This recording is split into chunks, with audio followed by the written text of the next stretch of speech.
Finland, with all its bears and saunas. What could possibly be wrong about this country? Look back to World War II, for example.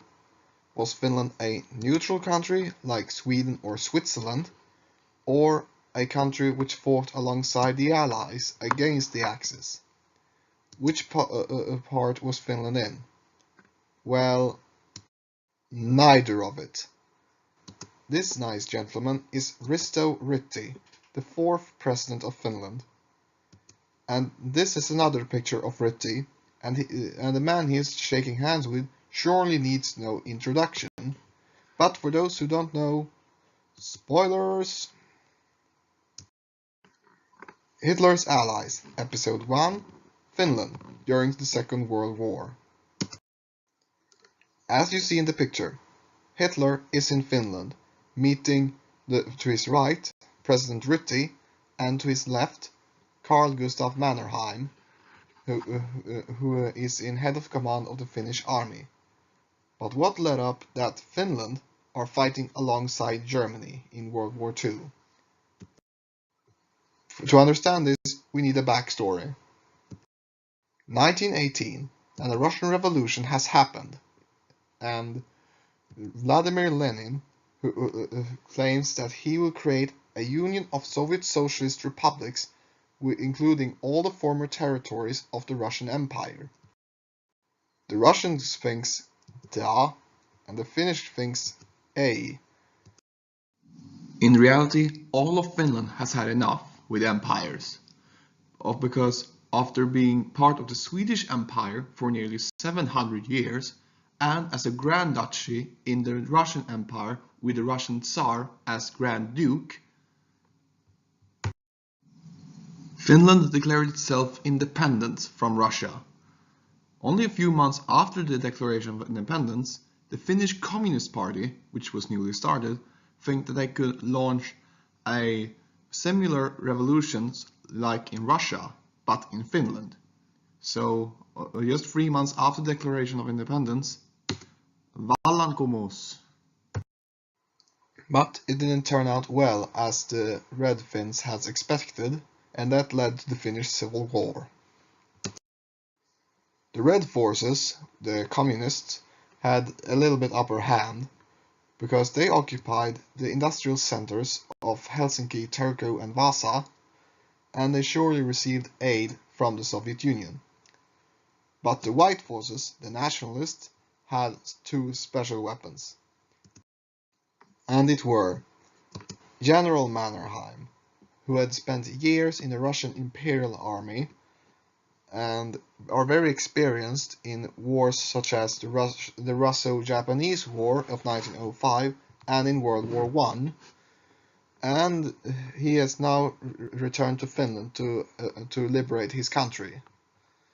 And the nationalists also got support from the German army, who had recently taken Estonia as a spoil of war when Russia left World War I. And they landed from Estonia to southern Finland and occupied Helsinki. Long story short, the communists lost the Civil War, and the Communist Party itself was banned in Finland. And in the end, the Finnish Republic was established, and it was time for peace, for a while.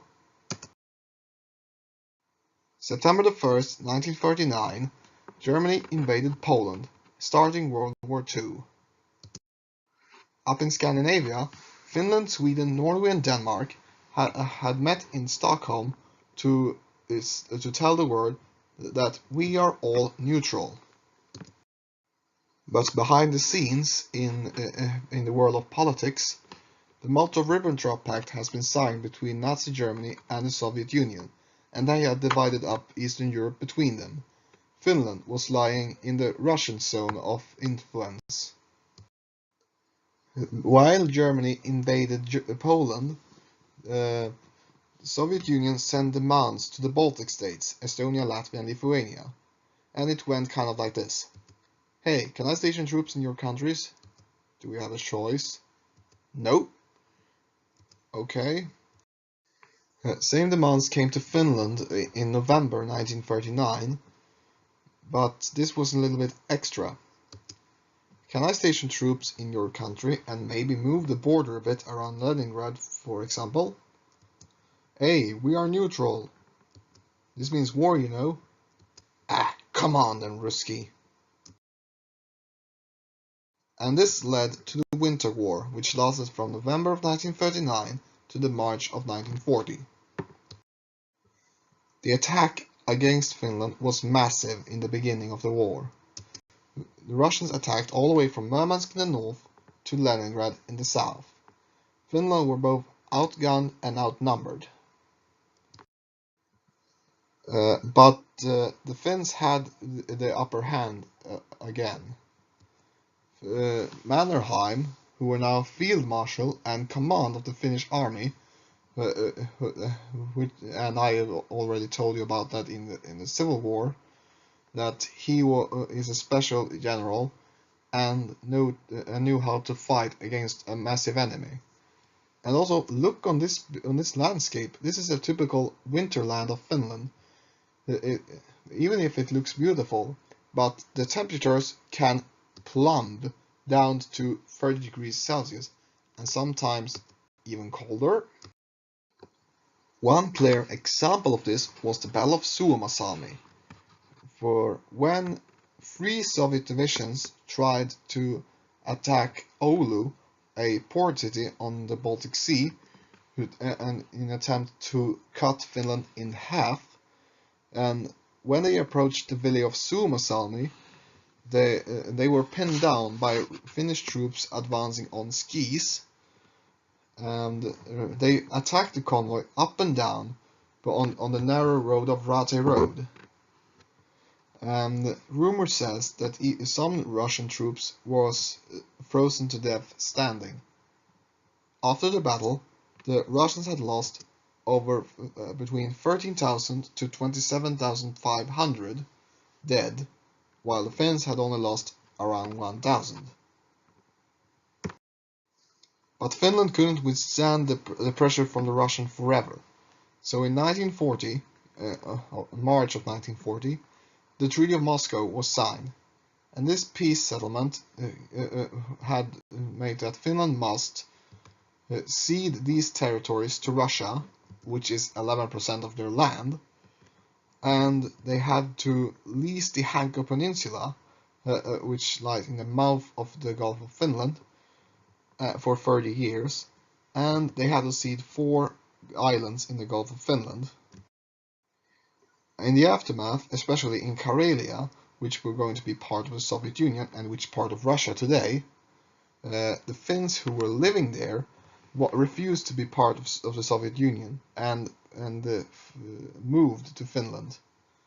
And they took it with everything they could, but the houses that couldn't be moved was burnt down. But it has also proven that Finland was a tough nut to crack for the Russians.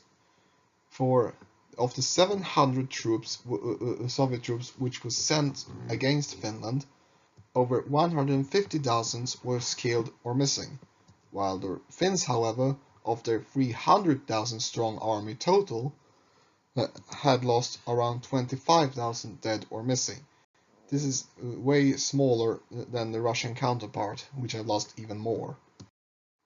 And in an international effect, Russia was banned from the League of Nations, which was the United Nations predecessor, and an all-out embarrassment for Russia because they couldn't take down Finland.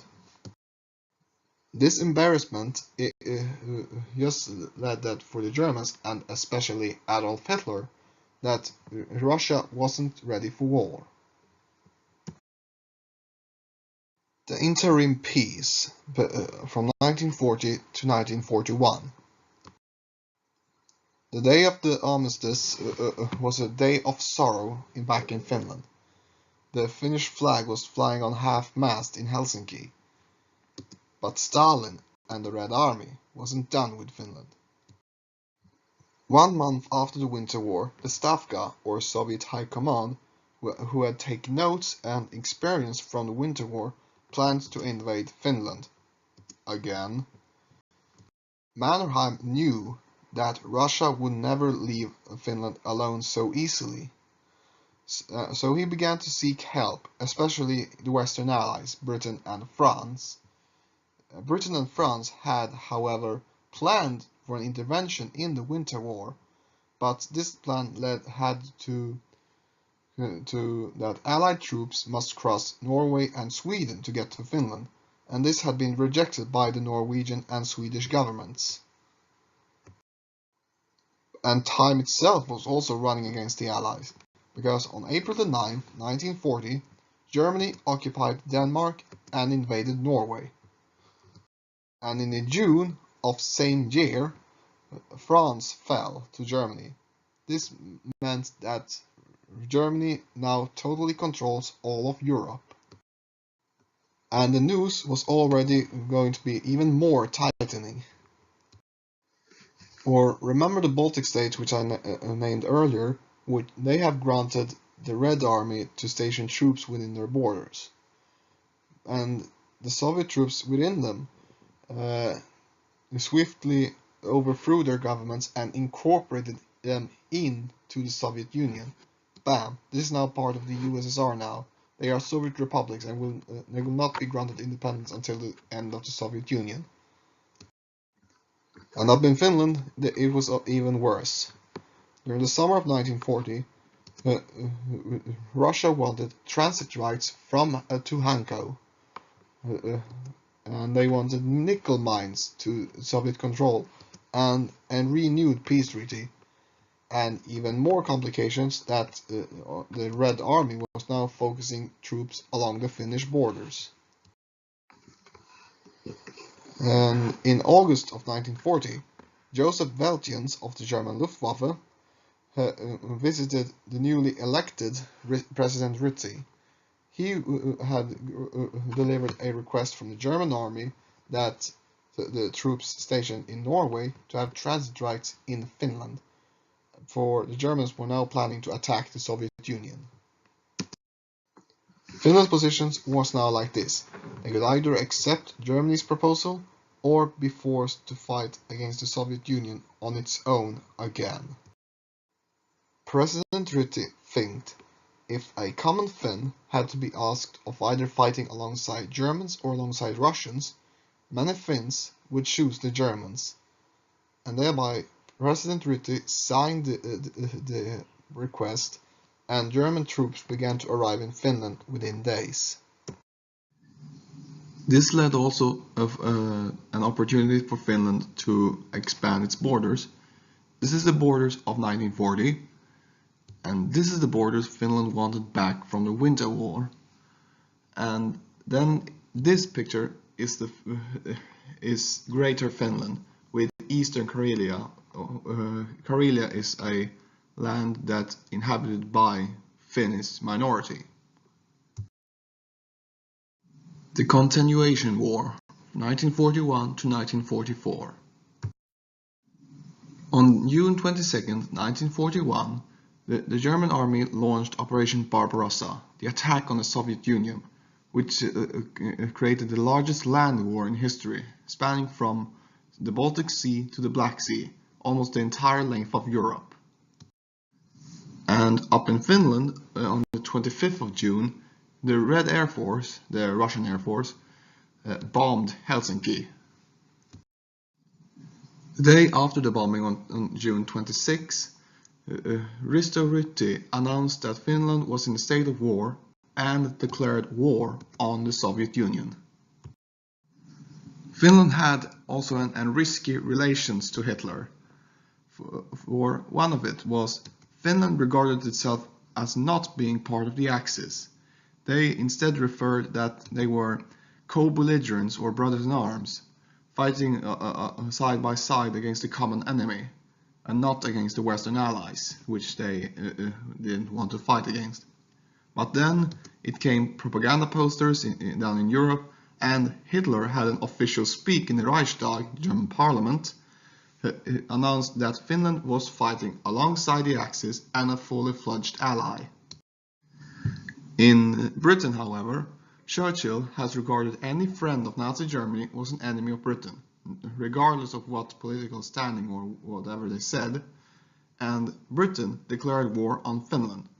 But there were no fighting against Englishmen or Finnish troops. That never happened. With the back clean from any British aggression, Mannerheim launched his offensive into Karelia, and by 1943 the occupied sectors was like this. For when the Finns was on the advance, and particularly when they reached the old border above Leningrad, Mannerheim issued an halt order. Because Mannerheim and Ritty didn't want to cross the final line with Hitler.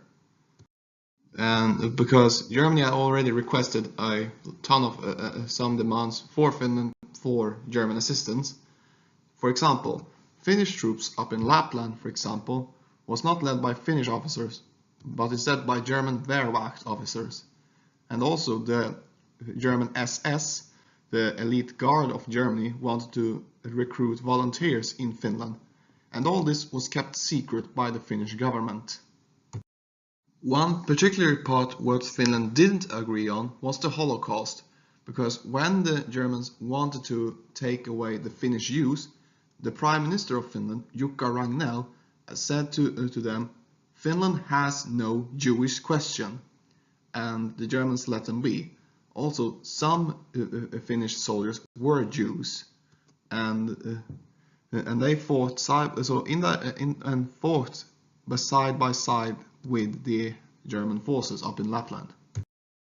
But in the beginning of 1943, with the sudden victories in the Battle of El Alamein in November 1942, which was a British victory, and in the Battle of Stalingrad in February 1943, where the entire German Sixth Army was annihilated, Finland began to distance itself from Germany.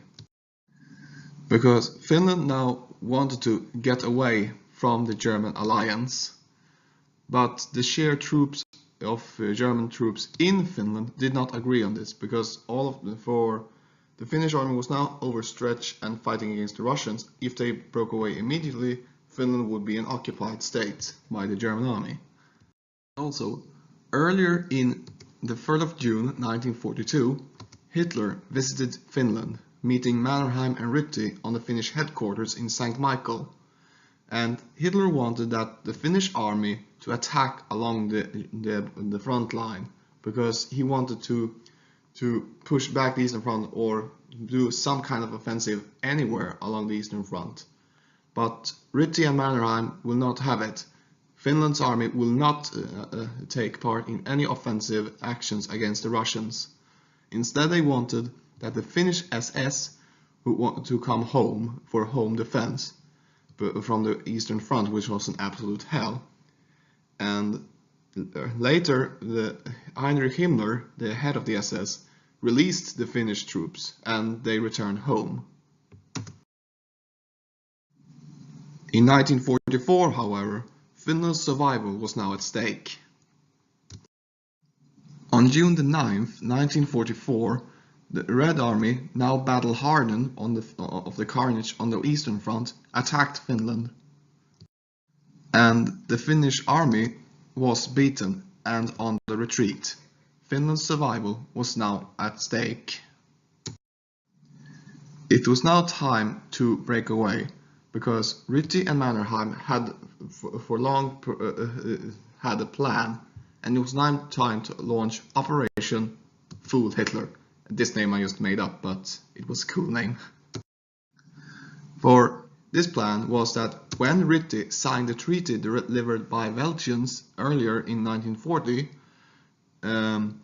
the treaty only obliged to him only, and not the Finnish parliament or Finnish state, which in mind said that whenever Ritty resigned, Finland was not part of the Axis or obliged to follow the treaty.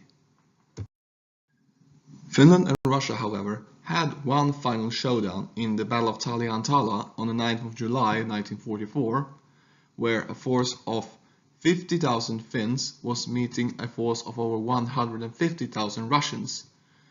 And after the battle, the Finns had lost around 1,000 and over 6,300 wounded, while the Russians had lost over 4,500 to 550 killed and around 14,000 wounded. This was helped with German equipment sent to the Finnish army to defend them off. On the 4th of August, Ryti resigned as president, and Mannerheim became the new president. This led, however, that Finland was now broken away from Germany and Hitler. On the 19th of September, Finland and the Soviet Union agreed on an armistice. You see on the casualties down there, because if the Russians had more casualties than the Finns, and if the Soviet Union had continued their conquest of Finland, the casualties would be far too high. So that was the reason Stalin agreed on it. Now we have come to the Lapland War, which is the last war Finland will ever fight in the Second World War. I'll keep this basic short. There's still over a German army up in Lapland, and in the armistice, one conditions were that the Finnish army alone must push out the German forces from Finnish territory. For the Battle of Lapland, which was lasted from 1944 to April 1945, the end of the war in Europe, over 60,000 Finns was meeting a German force of 214,000 men. And of the very few battles that took place in Lapland, over 750 Finns were killed, and the Germans had lost around 950 soldiers. A picture to end the Battle of Lapland with is this picture, where the Finnish ski Jäger forces was raising the Finnish flag on the free border point between Sweden, Norway and Finland in the 27th of April 1945, symboling the end of the Lapland War. The Treaty of Paris. It was now time for final peace settlement after the wars. The Allies signed a treaty of peace with Finland, mostly was dictated by the Russians, but Finland must accept the borders from 1944. Now they lose these territories, Karelia, Sala and Petsamo up in north. Petsamo was part of Finland up till 1944, which their nickel deposits were, which I named earlier. This also creates the modern borders of Finland. And they had to pay war reparations of $300 million to the USSR. No offensive weapons will be stationed in Finland, for example, atom bombs or missiles. They had to restrict the armed forces, and the Communist Party will now be legalized, and they will ban everything considered to be fascist. But if Finland hadn't fought, because they accepted this treaty, if Finland hadn't fought in any of the wars, Finland had just ended up as a puppet state to the Soviet Union, or lose independence entirely and being part of the Union of Soviet Socialist Republics, and it will not regain independence until its collapse in 1991. So what would you have done? Have you just surrendered it yourself and given up your freedom to just for not being beaten, or would you fight for freedom? Even if it takes to fight alongside the most ruthless dictators and the most ruthless nations the world has ever known. So as a conclusion for this episode, why Finland joined in the Axis powers, they was mostly fair by the Soviet Russia, because they wanted to take over their country. And they needed help from just anyone. They planned to have aid from the Allies, but they couldn't because of all the things happening in Europe during the Second World War. And they also tried to take back their old territories, such as Karelia and Petsamo. And how it was during their time of the alliance, it was kind of difficult because it was now a democracy. Finland is a democracy, a republican democracy, where it's at the same type of democracy just as anyone in Western Europe. And they are collaborating with a totalitarian dictatorship, and they are fighting together, so it's rather difficult to agree on every single point. So yeah, they did not agree on everything, and Finns regarded themselves as just brothers in arms and not fully fledged allies. And that will I agree on, because they didn't fight against the Western allies. And how they came out of it. And I must say, Finland was the most unique way that they came out very successful from the war. They remained free from communism, and thereby they kept its independence. And that led up to the modern Finland we have today. I hope you enjoyed this episode, and thank you for watching. Coming up is Bulgaria.